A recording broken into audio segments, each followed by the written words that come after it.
Ctarnidd of the Abyss, a name that strikes fear into the hearts of even the most seasoned adventurers. As one of the legendary Seven Colossi, this unique monster isn't just another boss. It's a nightmare from the depths. And within just a month of conquering another unique monster, Sanraku and his raid party dared to challenge Ctarnidd, making history once again. This octopus-type sea monstrosity is unlike anything before it. Its fight is a spectacle of mind-bending mechanics, reality-warping abilities, and relentless chaos, all of which will explode onto the screen once this battle gets animated. Let's break down all 5 of Ctarnidd's terrifying phases. Phase 1. Delusion. At first glance, Ctarnidd appears weak, shackled, and motionless at the bottom of its submerged castle. A trapped monster. An easy kill, right? Wrong. This phase is a deadly illusion. Ctarnidd's true nature is inversion, flipping expectations and luring players into a false sense of security. One wrong move, and the entire party is wiped out before the fight even begins. Only by completing the Crown of Reluia does the battle truly start, activating its second phase. Phase 2. Fantasy. The real fight begins. Ctarnidd awakens, and from the abyss, massive tentacles emerge, hunting down players with terrifying precision. A glowing magic circle, representing Ctarnidd's watchful eye, looms over the battlefield, ensuring that no one escapes its gaze. But before the first attack is even launched, Ctarnidd implants a message into the players' minds, a cryptic omen of what's to come. Then, without warning, a monstrous tentacle slams down, marking the start of battle. These tentacles are relentless, their speed and range overwhelming. The only way to counter them is to destroy the smaller tendrils, which weakens the main abyssal tentacle linked to the magic circle.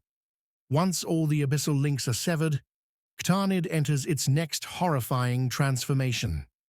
Phase 3. Daydream.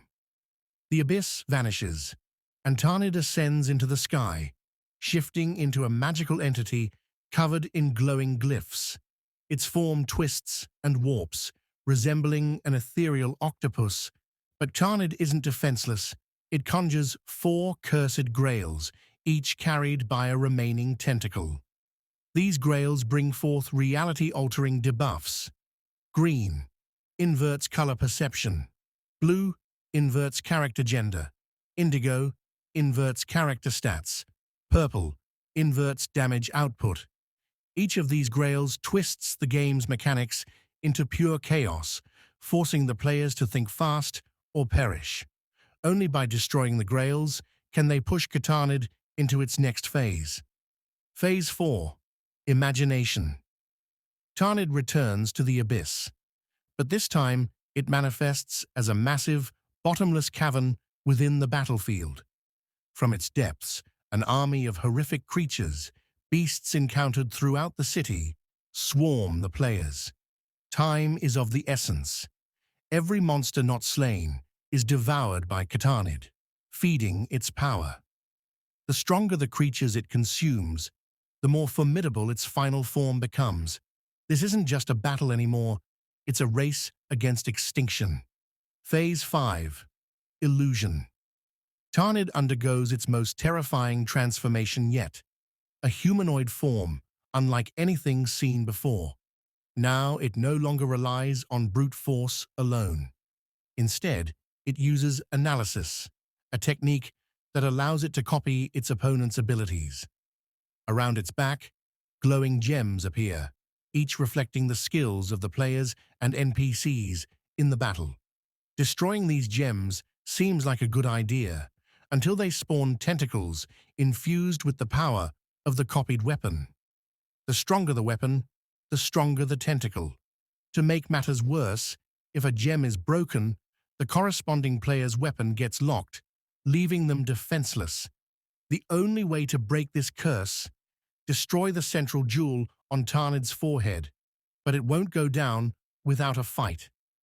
Sanraku, in a desperate move, abandons his crescent moon blade and launches a suicidal human rocket attack, head-butting Ctarnidd's jewel with all his might.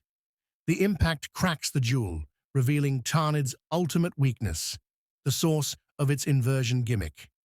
With Ctarnidd's power now crumbling, Sanraku's allies regain their weapons, and the final push begins.